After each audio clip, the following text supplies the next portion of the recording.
Hello, everyone, and welcome to another episode of the Everyday Entrepreneur here on the Potpourri Place podcast show. I'm your host, Paul Howard Flowers Jr., and today we've got the Wolf of Wall Street himself. No, I'm just kidding. That might not be the best connotation, but Mr. Jaden Sterling is here, and he has an incredible story about leaving all the chaos and fuss and really creating something of value that the everyday person can utilize in order to accumulate wealth and at least have an understanding of how to get into this seemingly confusing market. So Jaden Sterling, again, CEO of SterlingStockPicker, welcome to the show. How are you, my friend? Hey, Paul, I'm doing great. Thank you very much. Yeah, not Wolf, but Wizard of Wall Street. Beautiful, beautiful. I love it.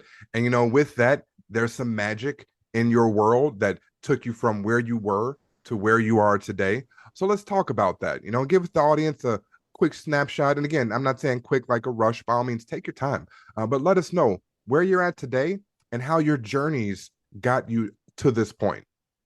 Yeah, that's a great starting point, and thanks for letting me share. First of all, I had an epiphany at 14. This is really where my story started, my journey. And if you've ever had an epiphany, like time stands still, and I just knew something very powerful on the inside. I'm not sure if I heard it or I felt it, but it was just a very clear message. Mm, And the message I got was I was basically told three things. I was told that I was going to be speaking on stages around the world, that I would be teaching about money, more importantly, how people can be empowered by money, not enslaved by it. And lastly, I was told that I would be teaching from personal experience, not from a book I read or a course that I took. mm, So you can imagine, at such a young age, getting your life purpose downloaded to you. It was awesome, but it was also a huge responsibility. And I right. followed it to a T. Like I went to work on Wall Street in my 20s, studied finance at American University, and learned by working on Wall Street, not so much from the brokerage firms, but more from my wealthy clients who came in with their multi-million dollar portfolios. They were the ones that taught me how to build real wealth Mm, in stocks, in real estate, and things like that. So I've been fortunate where I've built real wealth in three areas: one in business, secondly in stocks, and thirdly in real estate. And each of those it's worked out really well. And I'll share with your listeners, how I did that and what I used when I used my assets to, kind of roll into the next thing and how that worked out. And so that's my mission. My mission is talk about money to assist people. And I take it very personal. It's a very personal mission, but it's also a huge undertaking. But it's led me to do what I do today. And that's why I'm a money coach, a money mentor, and a software developer, like you mentioned with our software. So. excellent, excellent. Well, that talk about a great beginning. It's power packed with a lot of things to touch upon. So, Jaden Sterling, and that reminds me of Merlin because you said the Wizard of Wall Street. Yeah. Let's talk about that. And just for our listeners, we're going to talk about this in a few ways because we're looking to make sure that we can embrace everyone where they are. So, to the CEOs out there, those folks already with 7, 8, and 9 figure portfolios, Jaden's got something for you. And also for our individuals that might be working at a 9 to 5 or 8 to 4, 10 to 2, whatever the case may be, Jaden's got something for you. So we're going to touch on things at various levels and just make sure you're taking a really close listen, pen and paper if need be, picking up some notes and nuggets. Again, because he's not going to gatekeep, he's just going to share what he can in this time frame. And again, we'll make sure that we know how to get in contact with him at the end of the show for additional information and coaching. So, Jaden, let's hop right into it. Okay, you transition from Wall Street again to your own advisory, right? Your own practice in terms of taking that information that you've gotten effectively from your clients and utilizing that to build wealth. Now, side note, listeners, Jaden didn't know this about me, but I'd also had my Series 6 and 63 registration. So I've got my CRD number. I'm FINRA registered, or I was previously. And that was an interesting time in my life, an interesting part of the business, if you will, when it comes to finances and wealth management, where, like you mentioned, it wasn't really the company that taught you how to get wealth. And this is for my all my advisors out there. Jaden, if you could explain a little bit more what you meant when you said it was really the clients that showed you how to accumulate the wealth in those various areas.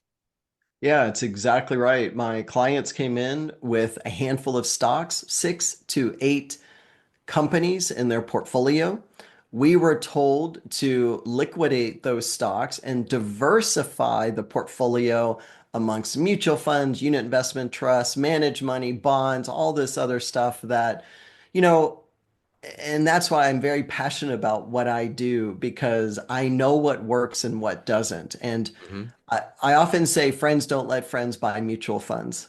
And Ah, that is highly controversial. Like there mm-hmm. are going to be people who are going to be like, what is he talking about? And just Oh if yeah. you have ears to hear and listen to what I have to say, I think it'll make sense to you. So during the decade of the 90s, when I worked for Merrill Lynch and Citigroup, I worked for two major, the largest brokerage firms in the world. Yes.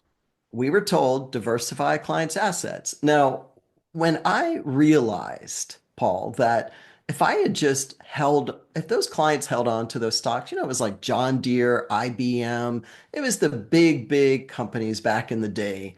And if they had just held on to their individual stocks, they would have outperformed, they would have done so much better Then the mutual than fund. when, Mm-hmm. the Wall Street firms say, sell your stocks and buy these packaged products.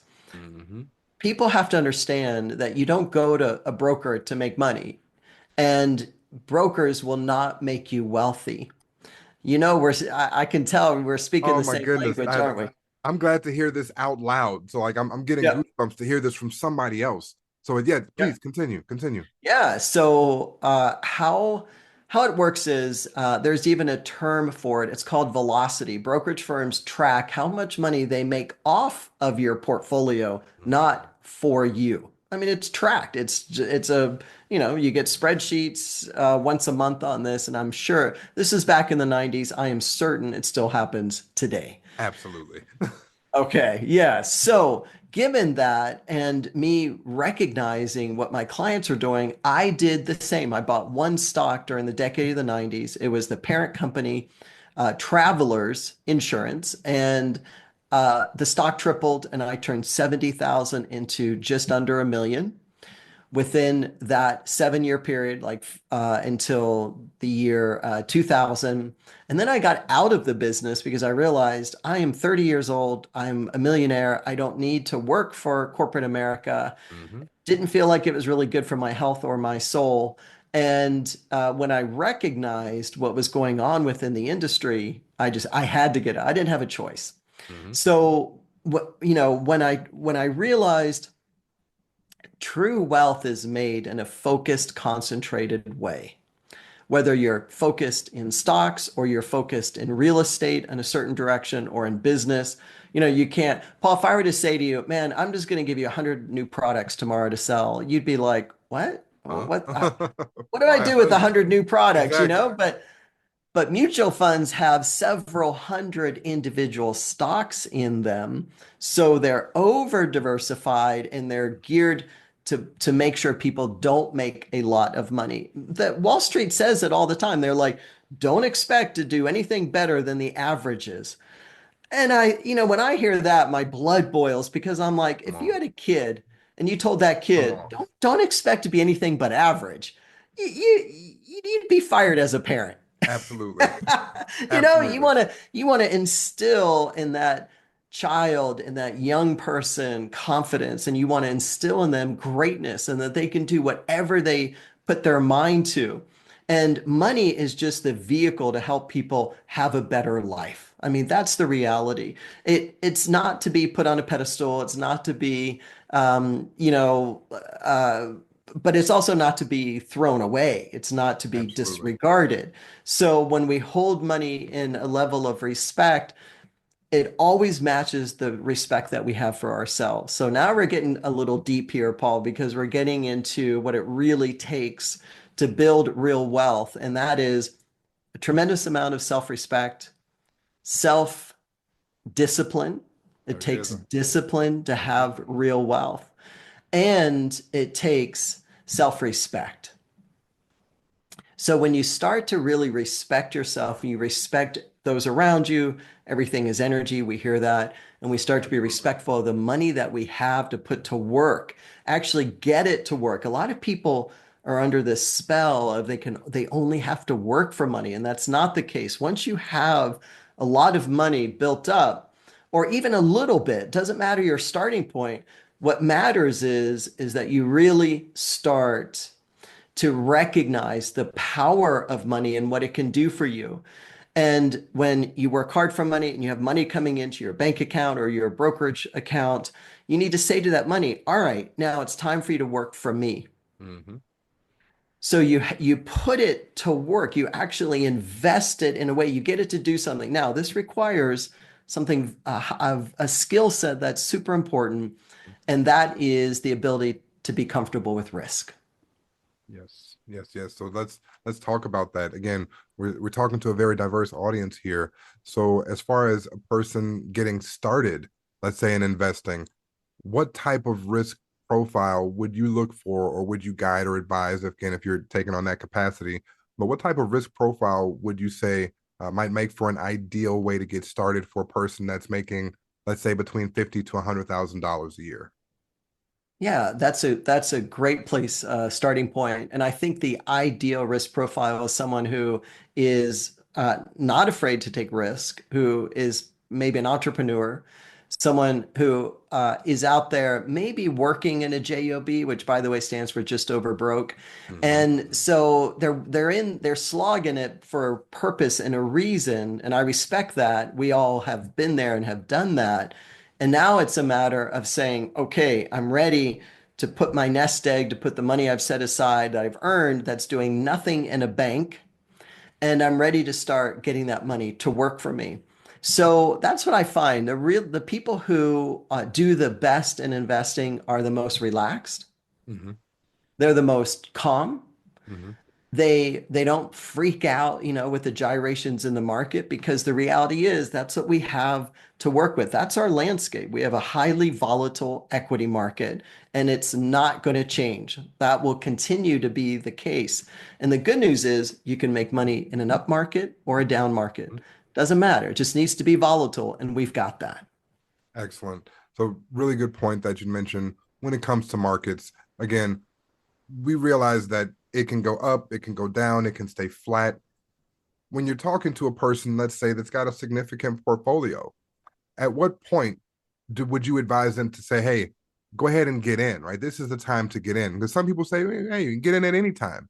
But is there really an ideal time to invest a large amount of capital into the marketplace? I think it's a great question. And I think the ideal time to invest is when you have money to invest.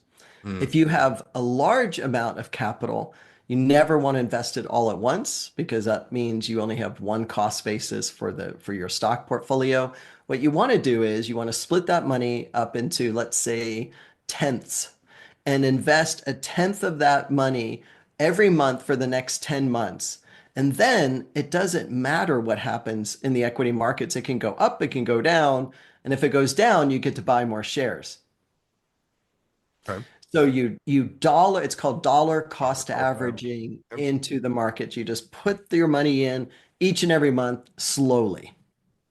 Beautiful, beautiful. Now let's talk about your development and how you actually choose the stocks that yourself and your clients would be advised to. I got to be careful with that word. The side note: this is not stock advice. We're not telling anyone to take any particular positions, etc., and so forth. You know the legal jargon. But in regards to your service, right? You have a stock picking software, and how would you, and when without obviously giving up any of the IP, how does it work? How does it advise a person on what to look for and when? I'm happy to give up all of the IP because I am nothing but transparent and I will share everything I can with your audience if it's going to help someone. And so I always suggest start in your own backyard. Go with the companies that you already do business with personally and you really Mhm. like their products. Mm, You like their customer service because if you like their products and services, so will other people, and revenue equals market cap. So start with, like I say, people, if you work out a lot and you like Lululemon leggings and shirts, then great.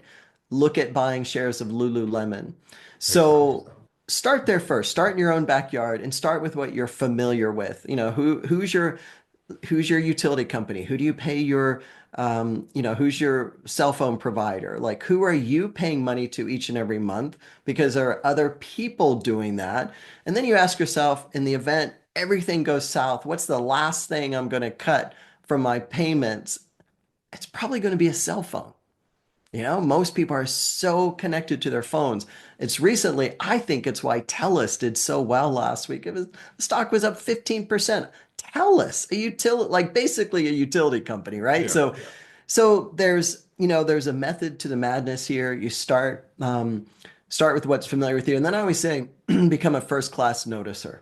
Notice what's going on around you. What are people doing? What are people talking about? What are they using? Where are they spending their money?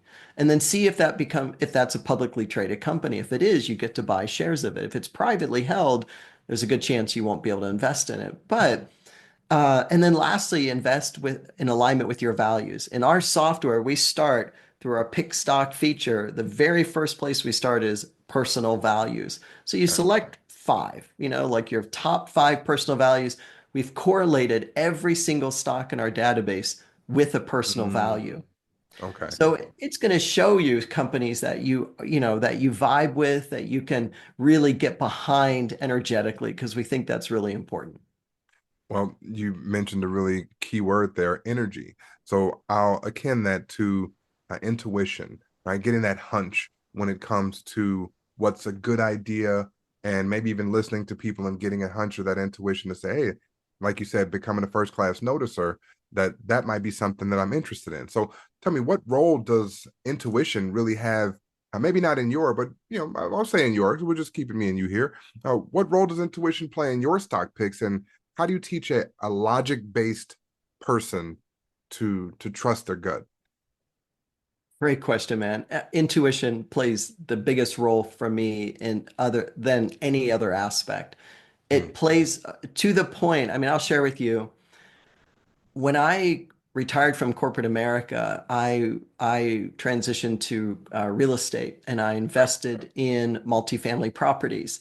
And I got to the point where, when you're buying a lot of, I bought 125, it was a busy time. I bought a lot of properties in a 7-year period, built a very big company out of that, and I was super busy. So I created a system where if I knew a property was for sale or if I got a phone call, hey, come look at this building, before I looked at any of the numbers, I would go to the property and I'd stand in front of it. And if my body moved forward, I knew that property was for me. If my body moved backward, I knew I was out. Like I didn't have to look at the numbers. I didn't have to waste any time. It was just such an easy, elegant solution to figure out if a property was right for me or not. And it worked great. It was just one of the best methods. And that was truly my intuition. But it's not woo-woo. This is pure science because the more they study the brain and the body connection, the more that is understood that we have in our gut little things called brainials and little tiny brains that send information to the big brain in order to like it's like why you're satiated, you're full when you're eating. It's when it performs that function, but it also allows you, if you have you ever said to yourself, I just can feel it in my gut, absolutely. right? Like, yeah, so that is the reason why you have that sensation because there's a sensation going on. It's connecting in with truth with the capital T, and it's shooting that information up to the big brain to process. So most people think that we go from our big brain down through the body. It's not the case at all. So when you start to really learn how you're built in terms of mind, body, spirit, you can really connect in with, I think intuition, frankly, is a superpower. Like I know, a lot of people say a woman's intuition, but everyone's got it. It's not man, woman. Thank It you. is, we all have a pineal gland. That pineal gland sits at the center of the brain, top of the spinal column, and that is the gateway to your intuition. The key is to make sure that you're living somewhat of a healthy lifestyle so your pineal gland doesn't become calcified. When it Mm, becomes calcified through like drinking sodas and smoking cigarettes and things that are really bad for your health that hopefully none of your listeners are doing, when it becomes calcified, then you lose that superpower. But if you can keep that superpower, totally like cranking, open, connected in with the universe, that is when literally you become a money wizard because you're going to know things very clearly, even if it's to the point where you just know a yes or no within the body. That was what my body was telling me. Is this property, is this a building for me? Yes, moving forward. No, moving backward. And you can notice, you can train your body to tell you what's a yes for me or what's a no. And most financial decisions, frankly, can come down to a yes or a no. Like, right. is this for my highest and best? Am I going to make money with this type of investment? And then when you tune into it rather than tune out, most people want to tune out. They want to have external validation for everything they're doing. I suggest just tune right in, Mhm. and you're going to get that clear message as to, if this is the right thing for you or not. And when I say that I am so thankful, Jaden, that we were able to connect and get you on. And again, the listeners know I don't have long, drawn out discussions with any of the guests prior to. We just get on here, and I think that there's a sort of esoteric gathering of the minds. So I'm amazingly thankful because the right guests come on at the right time. I'll say for the right climate, both personally in my own life, as well as in and around me in the space. So again, Jaden, I'm really thankful for you coming on. Now, you mentioned again something that kind of it floats in that esoteric space, right? So we're talking about something that is hard numbers, data, right? We've got to talk EBITDAs, we got to talk deltas, and we need to know all of these things, or at least we did in the series world, in the FINRA registered space. But it has its place, and like we just talked about intuition, that seems to have a place in this space as well. So tell me, how do spiritual principles like gratitude or manifestation even, right? How do those influence your market decisions in a tangible way? It's such a good question. Gratitude brings you into the energetic frequency of good things. Mm, So, whatever you're grateful for, whether it's money, your family, your children, your life, your business, your health, whatever you're grateful for, you're going to bring more of that back. I call it the boomerang effect because you're mm, you're putting out gratitude for that specific thing and it's coming right back to you. That's why whenever you think about other people, and I always say like what you wish for others, you create for yourself. okay. So, not only do you want to have gratitude for your life and everything you're doing, but also for all those around you, your friends, family, community, business partners, business adversaries, your competitors. Like, have gratitude for them. Wish them all the best because what you're putting out for others, you're totally getting back for yourself. And I've always said a good life is the best revenge. So, you know, True. when you talk about spiritual principles, I believe it's everything, absolutely everything. And every year I come out with a stock pick. I always come out with my number one pick for the year. And last year, I would say my team in the non-physical dimension, that's what I call we all have spirit guides. Like Absolutely. we could not be here on this earth without them. This incarnation into a physical meat suit is way too challenging and difficult if we didn't have spirit guides, right? Yep. Uh, Well Huge referenced. believer in it. Like I've recorded so many guided meditations connecting people with spirit guides and all that good stuff. So it's very real. Anyway, so I talked to my team and I said, hey, give me my pick for the year. So last year was Palantir. And Beginning of the year, stock was at $19 a share. It closed at about 109 for the year. It was up 360%. I mean, it was just incredible. Okay. And like there was no me reading any balance sheets or looking at EBITDAs or anything. It was okay. I trust the information I get. That's the other part of the other side to it. When we receive intuitive guidance, we've got to act on it Mhm. because so many people receive it. And here's the thing, and you know this, Paul, and anyone listening to this who's aligned with this vibration is it's so subtle. It's like an idea will just drop in, but it leaves as quickly as it drops in. Mhm. So unless you're doing something like you said right before we started talking, take notes. Like unless you're capturing that information, like in the beginning, I used to just walk around with index cards and a pen, and I would Mhm. write down all the ideas that came into me. And there were some that were phenomenal ideas that I would act on. Others I disregarded because I wasn't ready. But the universe is finding people to bring in ideas and concepts to. And you're not the only one. So if you're getting a phenomenal idea, so are maybe 100 other people, because eventually one out of 100 is going to take that idea and run with it, and it's going to become a real thing. So always be aware of what is being dropped in around money opportunities. And I've always said there's a million ways to make $1 million. It's just a matter of what is in vibration and alignment with you, right? Like, how are you? I mean, there's people who have built $1 million business clipping coupons. There Mhm. are people who have built $1 million business refurbishing furniture. There are people who have built $1 million business on writing ebooks. I mean, you name it, it's been done. Right. And if it's been done, it can be done again and again, but it has to be in alignment with you. And our listeners out there, when you're sorting through some things and you're looking at your money situation, you're like, oh, this seems so challenging. I rise above that.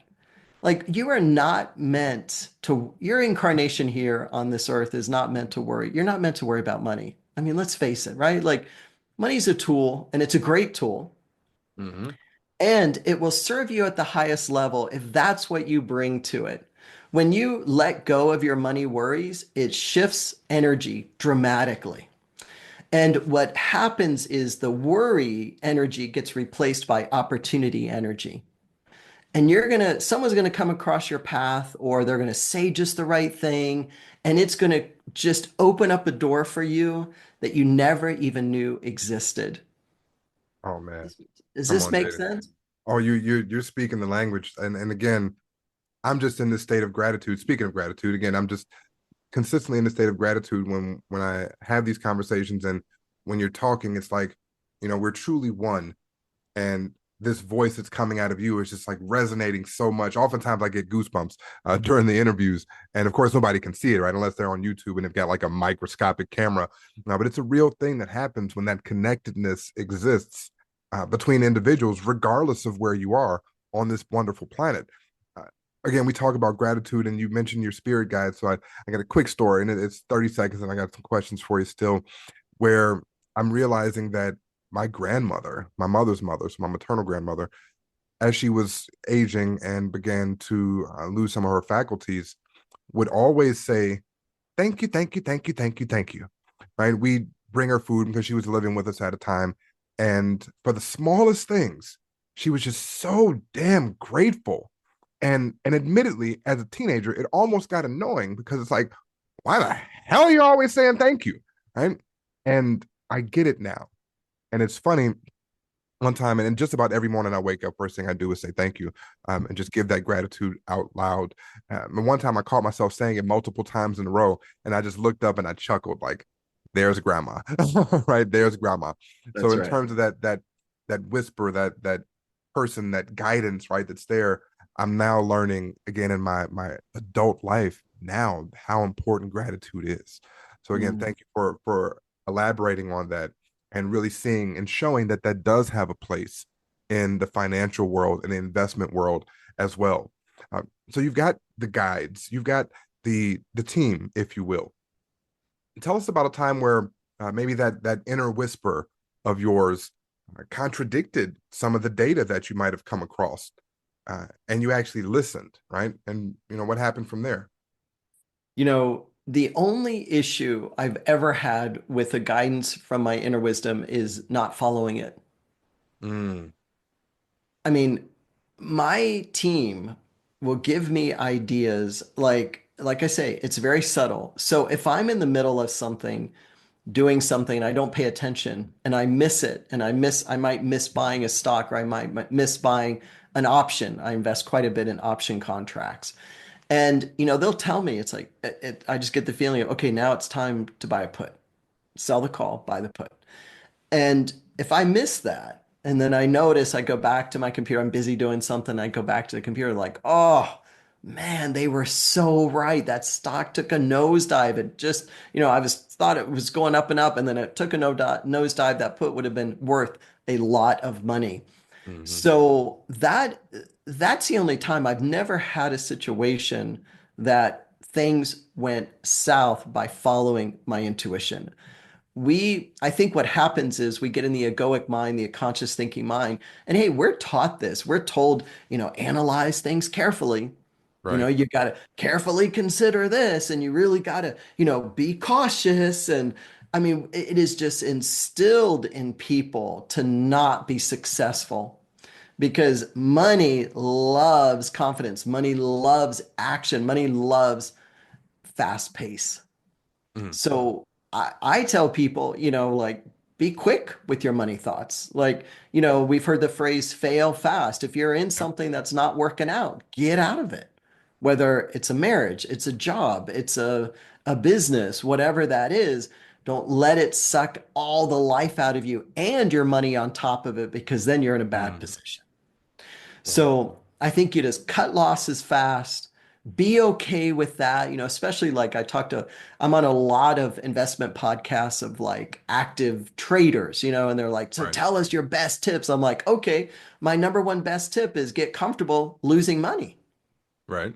It's gonna Like, happen. yeah, it's going to happen, right? You're not going to hit the ball out of the park every single time. But if there's resistance to that part of the process, it will always lead to resistance to making money. So, because then you'll do something like revenge trade or, like, oh, okay, I lost this money, but I'm going to make it up over here. Chasing And that dream. yeah, energetically, everything is at par when you engage with money. Like I had a client long time ago. He said he inherited money from an uncle who was not on the up and up. Like I don't know what nefarious activities the uncle was involved in, Mhm. but it just wasn't on the up and up. And he got this money, and he did everything he could to lose that money. Like he Wow. was like I'm just gonna just burn this money. I'm just gonna lose it. He just did stupid stuff, right? Mhm.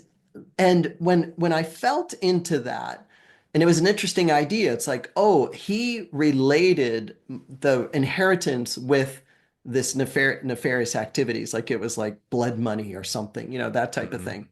But here's when I felt into it, my guide said very clearly, energetically, when money changes hands, it changes energy. Mhm. So once he inherited all that money, all that negative connotation, everything associated with it attached to it was gone. It was just gone. Like you get this do-over thing when money comes to you, right? So that was a very interesting lesson. Uh, I he had since like left my world, so I never even had a chance to even share this information with him. But I get to share it with all of your listeners now. It's like just just know like, and some people will be like, they might really just like have this grunge job and they can't stand it, but they're in it because they have bills to pay. And that's that person because they have such a negative connotation with the work associated with the payment, their paycheck, that money doesn't have an opportunity to work for them because they're in resentment about the money, about getting the money. So if they can just do their best Hmm. to have gratitude for that job, have gratitude for the money in their account. That clears the energy. Then you start new, and then you get to lean into, okay, universe, show me an opportunity that's going to double my money. Show me an opportunity where I'm going to turn $1 into 10. You have to be, I think, very specific in your ask and request with the universe when you talk about money, Hmm. because money likes that. Money likes to be put to work. Money likes to be able to grow. Like, who doesn't? Like Right. we all are geared to grow, to move. We're not geared to be complacent or stagnant. Mm. Well said. Well said. So let's talk about these. I'll call them myths when it comes to investing. There are things that people think about the stock market that are absolutely the case. Like you said, you want to be comfortable for those that get ready to invest, be comfortable with the idea of losing money, right? Because you won't hit it out of the park every time. Spot on. Spot on. What would be one of the biggest myths that you've come across with regard to the stock market that I'll say you're on a personal mission to break? Yeah, the biggest one is diversification. Okay. I am on a personal mission to break that myth for people. Diversification does not work. Warren Buffett said it best. He said diversification is a tax that people pay when they don't know what they're doing. Hmm.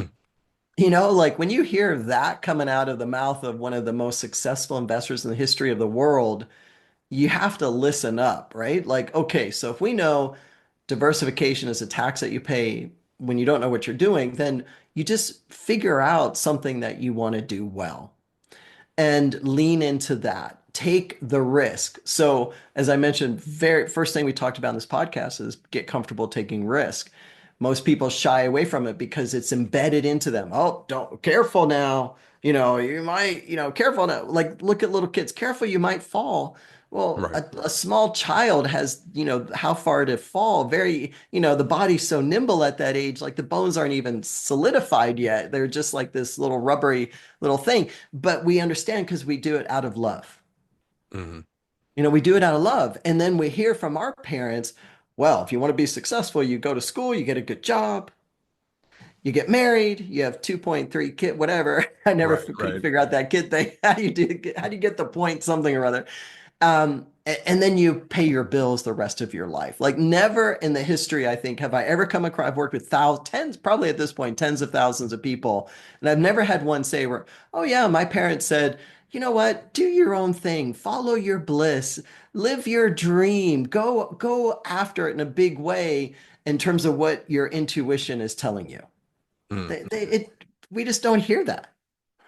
Interesting. You bring up the parent-child dynamic. We're talking about things at, I'll say, a pretty high level to a degree, right? For most of the listeners, I'd assume that the comprehension is spot on, right? That everyone's picking up what you're putting down, so to speak. But if we were to break it down to, let's say, you're walking into a room full of eighth graders, um, how would you teach financial literacy or the building blocks of investing to that group of people? Great question, man. So eighth graders, I would say to them, okay, tell me your favorite restaurant. Like what's the favorite place that you like to go to? And they'd say, I don't know. Paul, Pizza what Hut. would they say? Pizza Hut. Okay, they Yeah. like Pizza Hut. So I'd say, all right, now let's look at Pizza Hut. There are people who work there for money. They're trading their time for money. Mm-hmm. There are people who eat there, so they're giving their money for that product, right? Mm-hmm. And then there are people who actually own shares of that business. So it has to be a publicly traded company. Mm-hmm. And they participate in the revenue growth of that business. They actually earn money off of the business without working. Mm. Which do you want to be in that scenario? Oh, now that's really good. So of course, I've got to play the child that doesn't know. They say, well, Pizza Hut's my favorite food. They're my favorite company. So I think it'd be great to eat there and even work there because, owning it sounds so tough. Why would I want to own it? Like how would you break that down again? We're talking Well, 13, 14-year-olds that may or man, may not have man, 13 or parents in 14 that year olds space. love money. They want money. 13 and True. 14-year-olds are tuning their vision into how do I get money? Like, what is my first job? They're babysitting, they're mowing lawns, they're shoveling driveways, they're doing everything they can. I know when I was 14, I was bussing tables at Bennigan's, Mm, like I was doing everything I could to get money. And I think most are geared toward that way. And I think if you put it that way, you basically have three. You're either a consumer, you're a doer, that worker bee, trading your time for money, making someone else rich, or you're getting your money to work for you rather than you working so hard for it.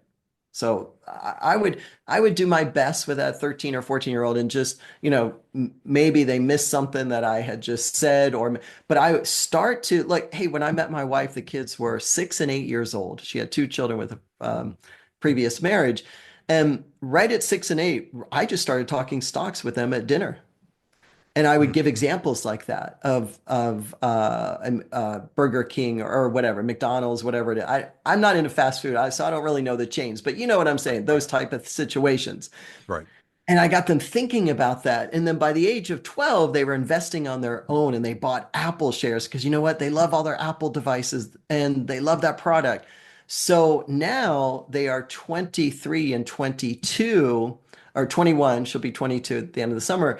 And those investment dollars have paid for their college. Wow.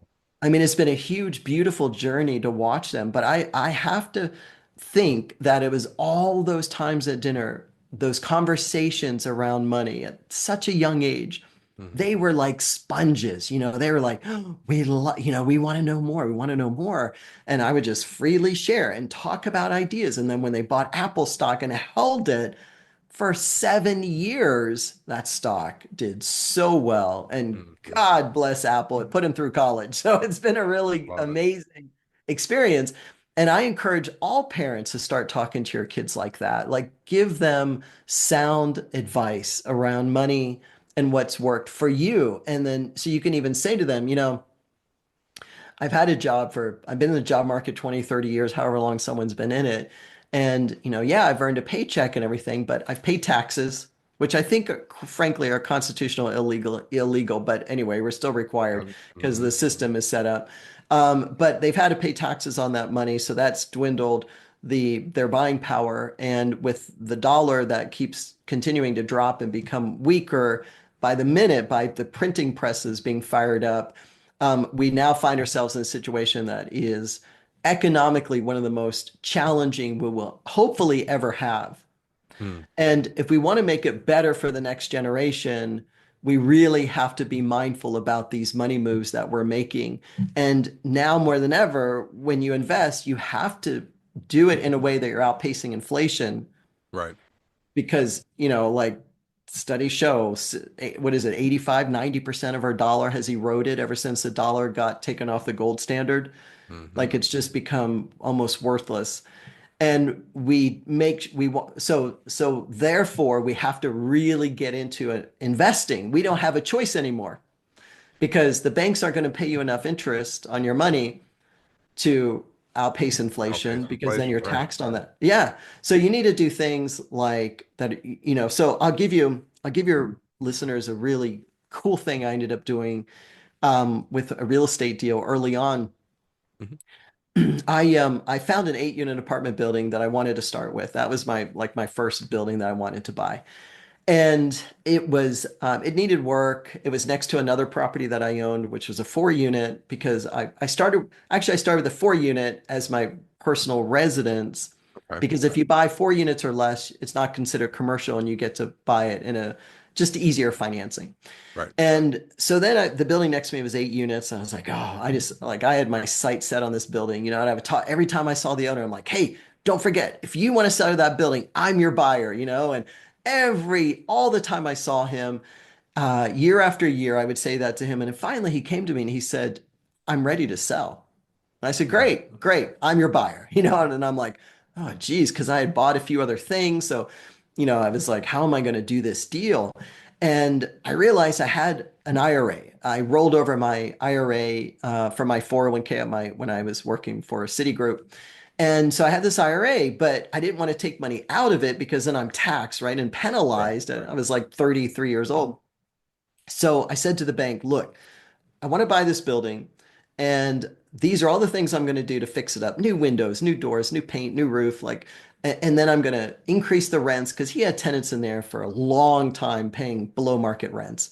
Okay. And so I said, if I give you my IRA and I do everything I say I'm going to do, and in 6 months I get the property reappraised and it meets your criteria of like, 30% higher than where I bought it today, will you give me back my IRA? And they said, yeah, we'll do that. Love it. So put my IRA up as collateral. I didn't have to put any money down. In fact, I got money back at the closing because I rolled Ah, in a construction loan to make all the love improvements it. on the building. So I went away from that deal with money in my pocket, did everything I said I was going to do, raised the rents to just normal market rates, and got my IRA back and had a phenomenal investment for many years. Man, So when you think about your asset base, think about how can I use this to do the next thing, like parlay into the next thing as leverage, right? Because we don't have to, people are so fixated on, got to do it by the book, got to come to the deal with 20% down. It's like, no, you don't. You don't. mhm. There are so many other ways. You just got to get a little creative and, in order to have real financial success. Well, that was the key word, and what a phenomenal story to share with the listeners. And as we begin to land the plane here, Jaden, just a couple of quick rapid fire questions. I want Sure. to again preface this one with the fact that I ask it to everyone. And again, I can't make you the exception, Jaden. We got to know what's your middle name? I don't have one. Ah, so the wizard himself has no middle name. Well, that's an easy Middle one name. to go by. All right. Interesting Yep. there. And I come across that every so often that there's a guest that just doesn't have a middle name. Some have two or three, some have multiple first names. So, okay, we'll appreciate that when there's a space in there for it. Next question. This is really just for you. A minute or two of your best advice, wisdom, whatever you have there for the listeners. Just go ahead and speak to them. And again, I don't want to prompt it. I just want to give you that space to talk to the listeners as you like. Yeah, I mean, we've talked about so many ideas and concepts. Do something. Just do something today. One thing that is going to make a difference in your life today. Don't wait till tomorrow. There's a sign that hangs in an English pub that says free beer tomorrow. Does anyone ever get free beer? They do not.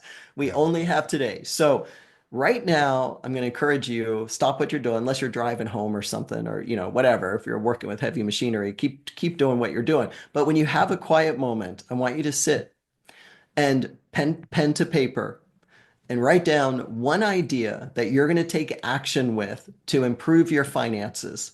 Just start with one thing. And then every day, do something on your behalf that will make your finances better. Excellent.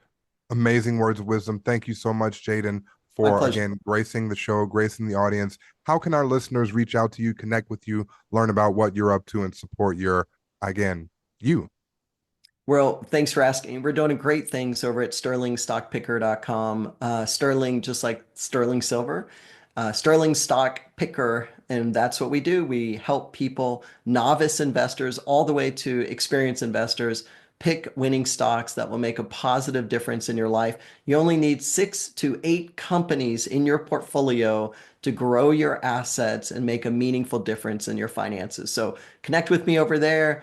We have a platform, thousands of subscribers, a very close-knit community. I'm in there 3 or 4 times a week answering questions that people have. And I live stream through there each Monday. So connect in with me there. Okay, perfect, perfect. Well, ladies and gentlemen, this has been another amazing episode of the Everyday Entrepreneur here on the Potpourri Place podcast show.